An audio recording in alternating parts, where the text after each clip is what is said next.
What's up everybody, Gamble here, bringing you the latest tips, tricks, and news in Pokemon Go PvP.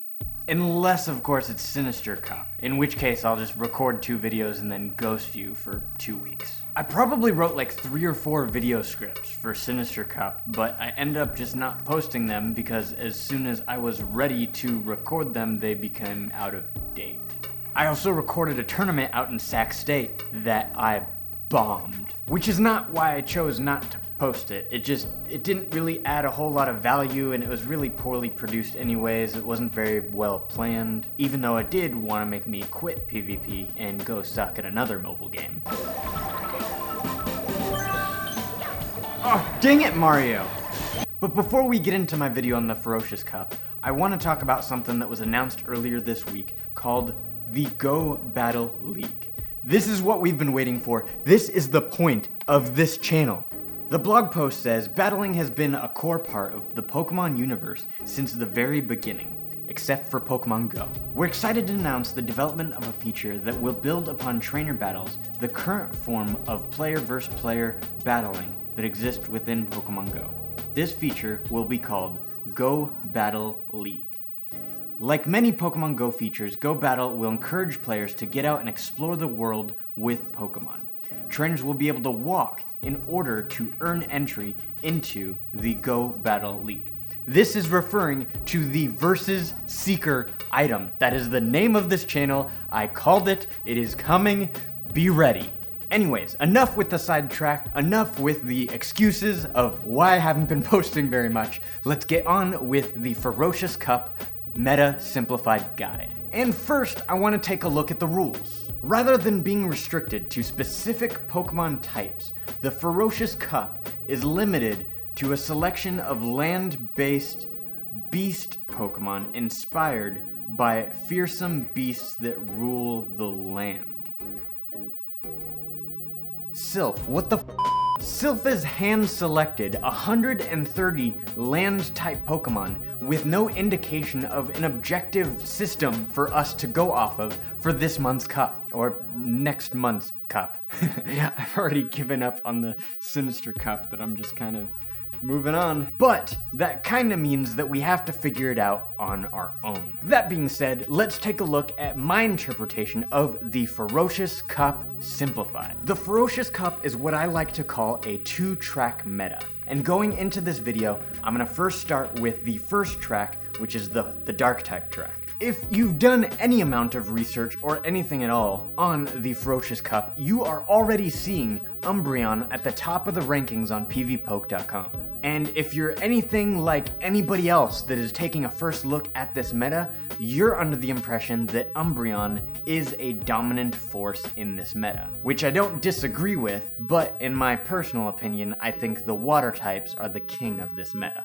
We'll get to that point in a minute. With the legacy move Last Resort, Umbreon wins against 85% of all of the Pokemon that are eligible for this cup, only losing to some of the strongest charm users in this meta, as well as a couple of the high DPS dark type Pokemon, and barely losing to the strongest water type and electric type Pokemon in this meta. Even without Last Resort, Umbreon still beats 81% of the meta in the one shield scenario, and only picks up losses to Alolan Rat, Alolan Persian, Skuntank, and Houndoom. All eyes are on Umbreon for this cup, with or without that legacy Last Resort move. So, you can best believe that everybody is going to be packing a charm user. Just the fact that Umbreon is such a strong player in this cup, it elevates the charm users to such a relevant position. And that lays the perfect foundation for a systematic meta. Let's take a moment to analyze the charm users. Charm is a hard-hitting, low-energy fast move, which means that charm users likely won't really be getting off a lot of charged moves, meaning that the primary use for these Pokemon, if not the only use for these Pokemon, is that hard-hitting fairy type damage. So if you can run Pokemon that resist Charm's hard-hitting fast damage, then you can effectively nullify the use that Charm has in the meta? Well, you can counter it. You're still gonna have to run Umbreon and stuff like that. And in this meta, there are 3 types of Pokemon that can achieve that purpose. The Poison types, the Fire types, and the Steel types make up a group of Pokemon in this meta that I like to call the Anti-Charmers. Now, the Anti-Charmers have a weird relationship with each other. The Fire types will barely beat the Steel types. The Steel types will barely beat the Poison types. And the Poison types will sometimes beat the Fire types. The Pokemon in this category have very different purposes and uses in the meta, but they all have the meta-relevant purpose of countering the Charm users. Now, if your strategy is to make sure that you are making the most of your Charm user, then you're gonna wanna pay attention to this next category of Pokemon. All of the Anti-Charmers get countered by the Kanto ground Pokemon. Coming in clutch is Sandslash and Marowak that manages to somehow beat all of the Anti-Charmers using that super effective ground type damage. Not to mention that they have the added bonus of beating all of the electric type attackers. So Kanto Sandslash and Kanto Marowak are gonna turn out to be a solid insurance policy in this meta because I think they do a good job of protecting both your Charm users and your bulky water type Pokemon. I think that the Kanto ground type attackers sort of tie this meta together in the middle as we start our Track 2. Now, Track 2 is defined by the water type Pokemon, primarily by Beryl, Suicune, and Vaporeon, who are all freaking amazing in this cup, and in a minute I will talk about why I think they're better than the dark type attackers. But first, the electric type attackers. The top tier electric type Pokemon have the primary purpose of taking out those bulky water type Pokemon, but they also have the added bonus of pulling out a really tight win against Umbreon. The purpose of the electric type attackers is basically what the Charm users do on Track 1. The Charm users and the electric type users, they mirror each other on each other's tracks in that they counter the top tier Pokemon in the meta, being those dark type Pokemon and the water type Pokemon. Which is why the ground type Pokemon serve a very important purpose in this role because they counter the Pokemon that counter your top tier Pokemon. Are you seeing that? Paying attention to the tracks? Now, the water types are a dominant Pokemon, but they're also a sure way to sort of break up your opponent's protection strategy because they counter the ground type Pokemon, obviously. They will easily take down your fire type Pokemon, and they have the added bonus of only being countered by, the electric type Pokemon. Here's why I think the water type Pokemon are the real kings of this meta. Umbreon comes out on top because it beats most of the Pokemon there, sure.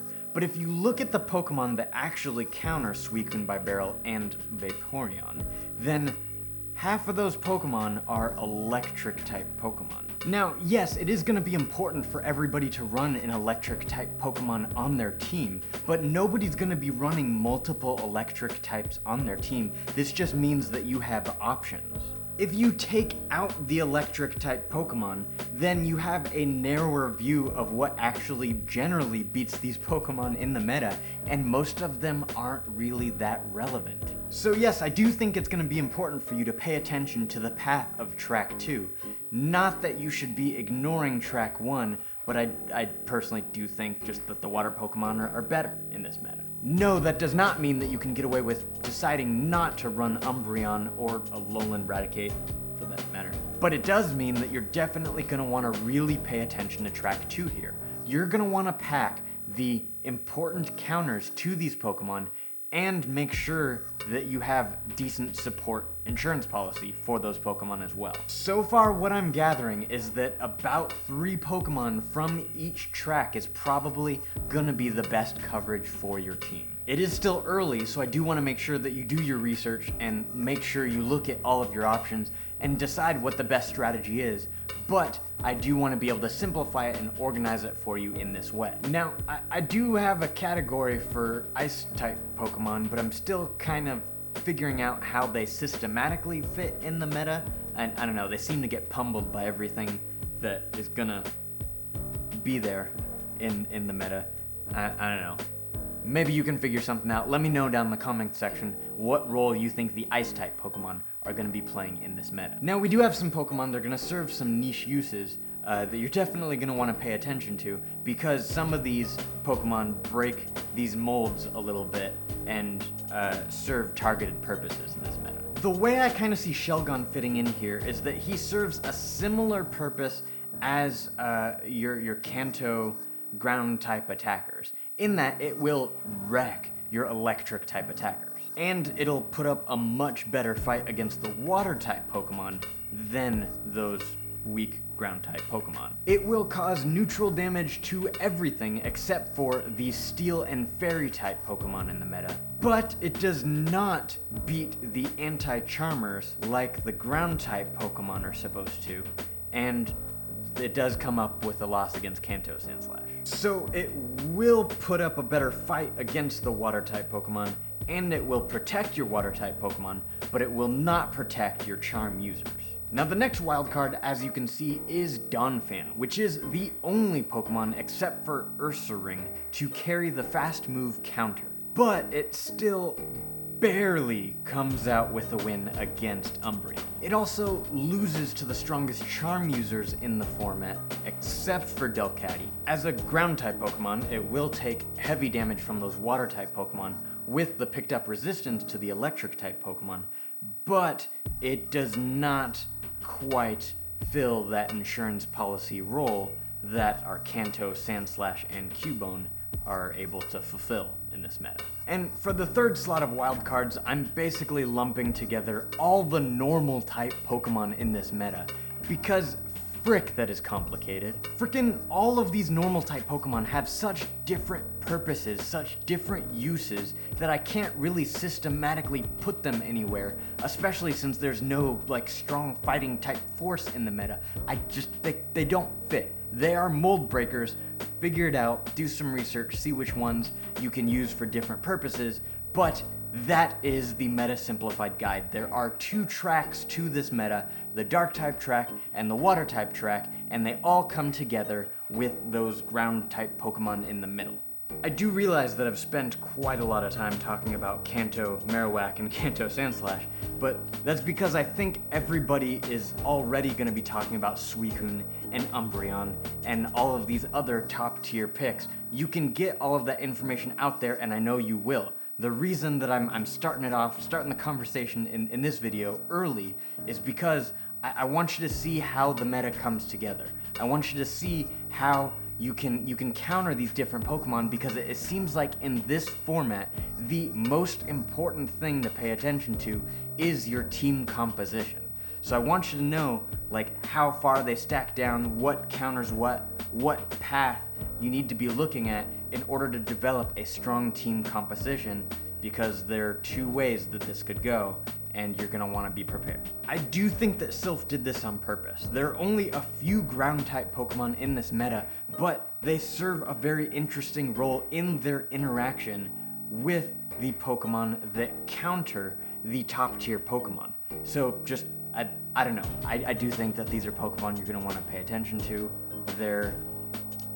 They fit very important secondary purposes. Anyways, that is my Meta Simplified guide on the Ferocious Cup. If you liked this video, go ahead and hit that like button and the subscribe button with the bell notification so you don't miss these future videos. Also, follow me on Twitter at VersusSeekerTV to keep up on my latest video posts, and whenever I do a tournament, you can check and see how well I did. Thank you again so much for watching, and I will see you on the battlefield.